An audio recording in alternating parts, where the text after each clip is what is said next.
Assalamualaikum warahmatullahi wabarakatuh. Saya Akbar Zaki Pratama, NIM 2007-6070, akan membawakan materi dari kelompok 1 tentang pemrograman berorientasi objek.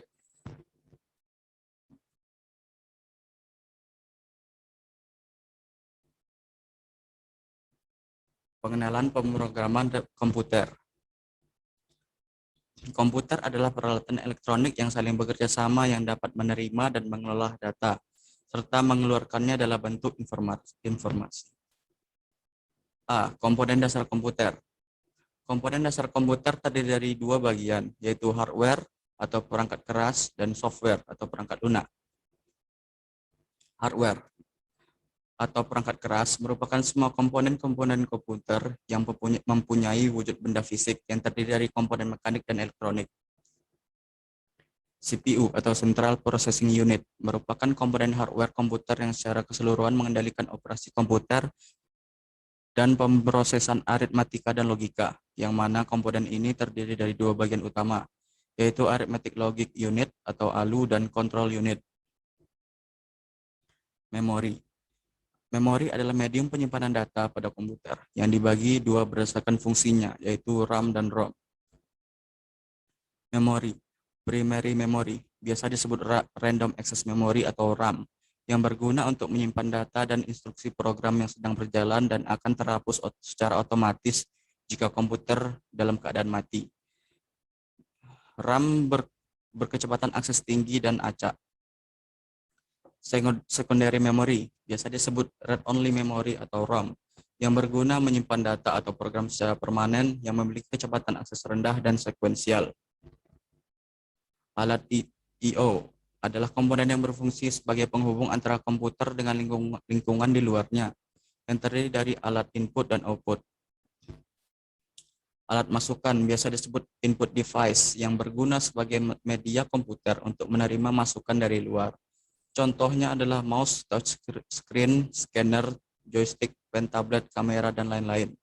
Alat keluaran biasa disebut output device, yang berguna sebagai media komputer untuk memberikan keluarannya. Contoh adalah monitor, printer, speaker, plotter, dan lain-lain.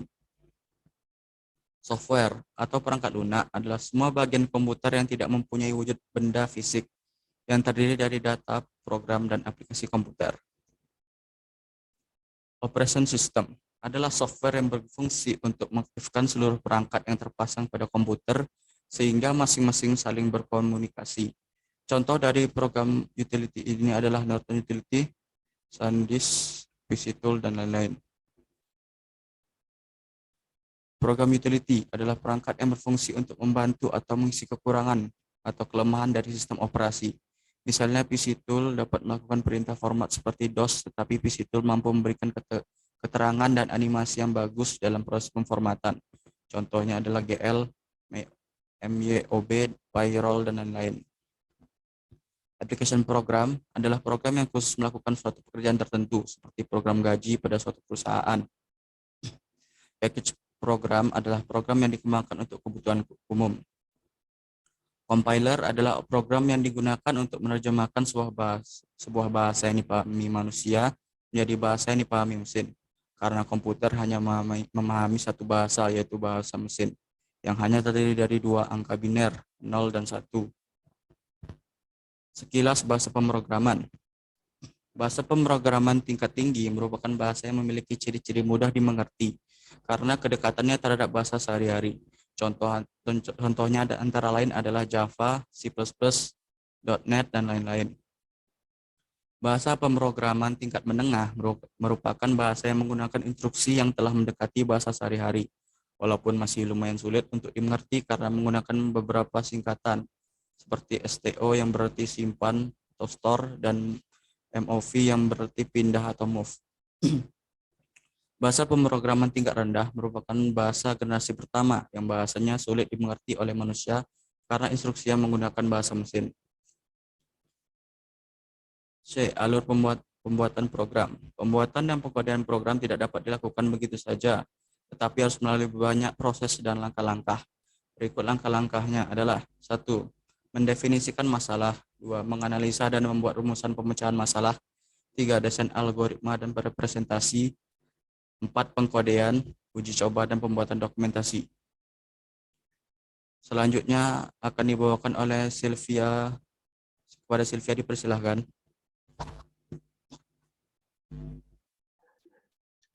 Yang pertama yaitu definisi permasalahan. Sebuah programmer umumnya mendapatkan tugas berdasarkan sebuah permasalahan. Yang kedua, analisa permasalahan. Langkah berikutnya meliputi memecahkan masalah tersebut menjadi beberapa bagian kecil dan ringkas. Contoh permasalahan, menampilkan jumlah kemunculan sebuah nama pada daftar terhadap program, daftar nama yang akan dicari. Output dari program yaitu jumlah kemunculan nama yang dicari. Yang ketiga, desain algoritma dan representasi. Algoritma adalah urutan langkah-langkah logis penyelesaian masalah yang disusun secara sistematis dan logis. Logis merupakan kunci dari sebuah algoritma. A. Mengekspresikan penyelesaian melalui bahasa manusia. Yang pertama, tentukan daftar nama. Yang kedua, tentukan nama yang akan dicari. Anggaplah ini merupakan sebuah kata kunci. Dan yang ketiga, bandingkan kata kunci terhadap setiap nama yang terdaftar pada daftar. Yang keempat, jika kata kunci tersebut sama dengan nama yang terdapat pada daftar, tambahkan nilai 1 pada hasil perhitungan. Yang kelima, jika seluruh nama telah dibandingkan, tampilan hasil perhitungan atau output. B. Mengekspresikan cara penyelesaian melalui flowchart. Pertama, simbol flowchart dan artinya. Flowchart adalah representasi grafis dari langkah-langkah yang harus diikuti dalam menyelesaikan suatu permasalahan. Yang terdiri atas sekumpulan simbol, di mana masing-masing simbol mempresentasikan kegiatan tertentu. Flowchart diawali dengan penerimaan input dan diakhiri dengan penampilan output.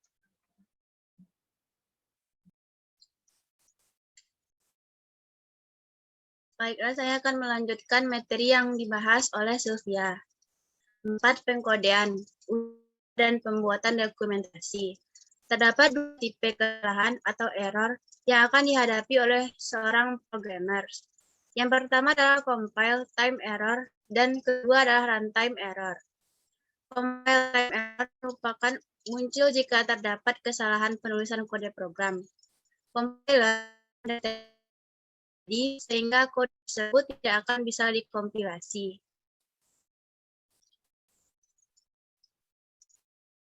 Sistem numerik dan konversi. 1. Sistem bilangan desimal. Sistem bilangan yang berbasis 10, contohnya 126 dan 11. Nomor 2, sistem bilangan biner. Bilangan berbasis 2, 1111, 110. Yang kedua 1011. Yang ketiga sistem bilangan oktal. Sistem bilangan 8 contohnya yaitu 176 dan 13. 4. Sistem bilangan heksadesimal. Bilangan berbasis 16 contohnya 7E dan B.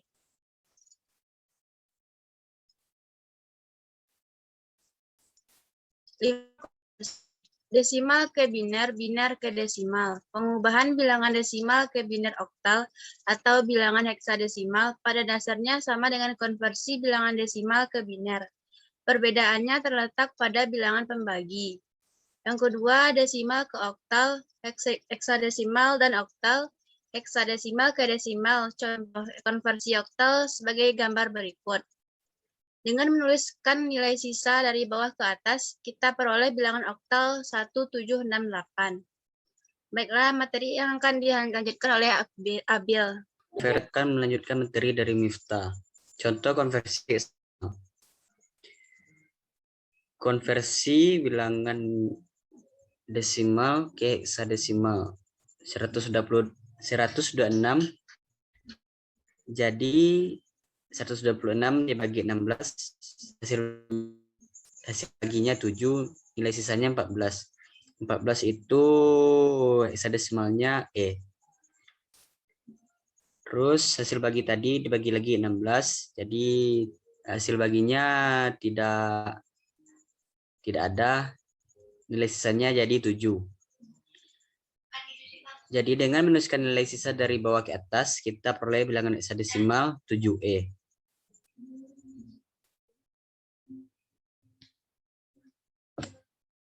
Konversi oktal. 176 dikonversi ke desimal. Posisinya kita ambil dari kiri ke kanan, dari kanan ke kiri. Jadi 176 dari kanan ke kiri itu diurutkan 0, 1, 2. Jadi 6 kali 8 pangkat 0, 6. 7 kali 8 pangkat 1, 56. 1 kali 8, 2, 64. Jadi totalnya 126 hasilnya. Contoh konversi heksadesimal. Dikonversi ke desimal. Posisinya dari kanan ke kiri. Di desimalnya 7E. Jadi heksadesimal 14. Jadi 14 kali 16 pangkat 0 sama dengan 14. 7 dikali 16 pangkat 1 sama dengan 112. Jadi desimalnya 126.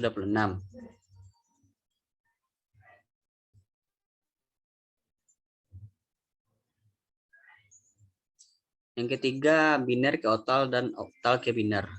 Untuk mengubah bilangan biner ke oktal, kita pilih bilangan tersebut menjadi 3 bit bilangan biner dari kanan ke kiri. Tabel berikut ini menunjukkan representasi bilangan biner terhadap bilangan oktal.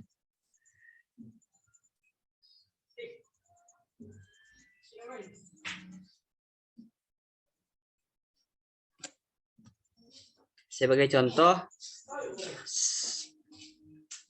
kita mengubah bilangan biner 11110 menjadi bilangan oktal. Kita ambil dari kiri dulu 33. Jadi 01111 1. Kalau tidak cukup, kita tambahkan 0 supaya menjadi 3 digit. Kita lihat tabelnya tadi. Bilangan biner 110, bilangan oktalnya 6. Biner 111, oktalnya 7. Biner 001, oktalnya 1. Jadi hasil bilangan oktalnya yaitu 176. Mengubah sistem bilangan oktal menjadi bilangan biner dilakukan dengan cara kebalikan dari konversi biner ke oktal. Dalam hal ini masing-masing digit bilangan oktal diubah bilangan biner dalam kelompok 3 bit. Kemudian merangkai kelompok bit tersebut sesuai urutan semula. Contohnya yaitu 176 kita konversi ke bilangan biner. Jadi kita rangkai menurut tabel tadi. 1 bilangan binernya yaitu 001, 7 bilangan binernya 1, 6 bilangan biner 0. Di bilangan biner jadi hasil binernya itu 001 111 110. 4. Biner ke heksadesimal dan heksadesimal ke biner. Pengubahan bilangan biner ke heksadesimal dilakukan dengan pengelompokan setiap 4 bit biner dimulai dari bit paling kanan. Kemudian konversi setiap kelompok menjadi 1 digit heksadesimal. Tabel berikut menunjukkan representasi bilangan biner terhadap digit heksadesimal. Contohnya seperti gambar.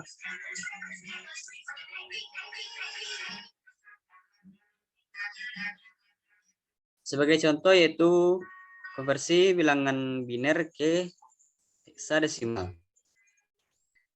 Itu 111 1110.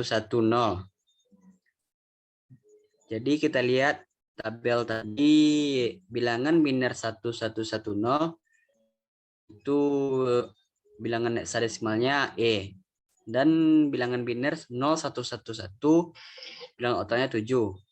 Jadi hasil dari konversi biner ke oktal yaitu 7E. Konversi bilangan hexadesimal ke biner dilakukan dengan membalik urutan dari proses pengubahan biner ke hexadesimal. Satu digit hexadesimal dikonversi menjadi 4 biner.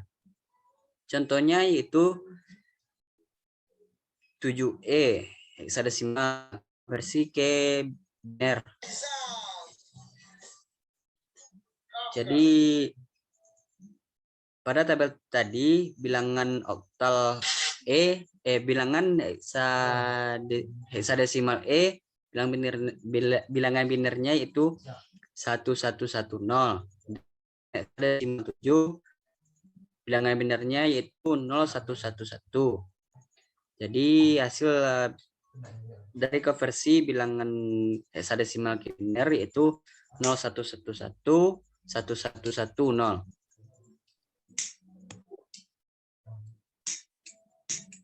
Sekian dari Bila- kelompok kami. Banyak salah, mohon maaf.